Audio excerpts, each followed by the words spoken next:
X accounts ని చూసే వాళ్ళ దాకా కాంటెంట్ క్రియేటర్స్, మీమ్స్ తయారు చేసే వాళ్ళు, ఇలా 1000 మందికి పైగా స్వచ్ఛందంగా వాలంటీర్లుగా జనసేన కోసం వర్క్ చేశారు. ఈసారి జనసేనకు 2000కు పైగా active social media handles, WhatsApp groups, YouTube channels, Insta pages, ఇంకా మిగిలిన ప్లాట్ఫామ్స్ లో అనేక పేజెస్, అనేక అకౌంట్స్ ఉన్నాయి. అంటే చాలా యాక్టివ్ గా ఉన్నవే 2000కు పైగా ఉన్నాయి. పవన్ కళ్యాణ్ ఎక్కడైనా ఒక మాట మాట్లాడితే మొత్తం వాట్సాప్ గ్రూపులు, సోషల్ మీడియా మొత్తాన్ని అది చేరుకునేలాగా డిజైన్ చేశారు. పవన్ కళ్యాణ్ ఏం మాట్లాడినా మీడియా కూడా అత్యంత ప్రయారిటీ ఇచ్చినా కూడా ఆ మీడియా కంటే చాలా వేగంగా సోషల్ మీడియా ద్వారా వెళ్లేలాగా వాళ్ళు డిజైన్ చేశారు.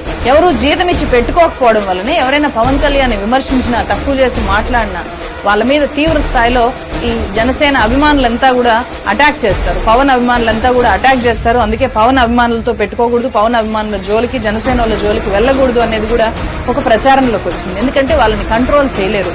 వాళ్ళంతా అనార్గనైజ్డ్ గా ఎక్కడికక్కడ ఉంటారు కాబట్టి, ఒకే గొడుగు కింద పని చేయట్లేదు, ఇండిపెండెంట్ గా పనిచేస్తున్నారు కాబట్టి ఎవరి మాట ఎవరు వినే ప్రసక్తి లేకుండా ఎక్కడికక్కడ వాళ్ళు స్వచ్ఛందంగా వాళ్ళు వర్క్ చేసుకుంటూ వెళ్లారు. ఇదంతా అనార్గనైజ్డ్ గా జరిగింది. మరి ఆర్గనైజ్డ్ గా జరిగిన సోషల్ మీడియా పని ఏంటి అంటే 4 రకాల కంటెంట్ ని పవన్ కళ్యాణ్ కోసము, జనసేన కోసము తయారు చేశారు. అది 1 పవన్ కళ్యాణ్ క్యారెక్టర్ ని ఎలివేట్ చేయడము, 2 వైఎస్ఆర్సీపీ మీద అటాకింగ్ కంటెంట్, 3 కాపు ఎక్స్క్లూజివ్ కంటెంట్, 4 వైరల్ కంటెంట్. అంటే స్టేటస్ లో పెట్టుకోవడానికి, షేర్ చేసుకోవడానికి వీలుగా ఉండే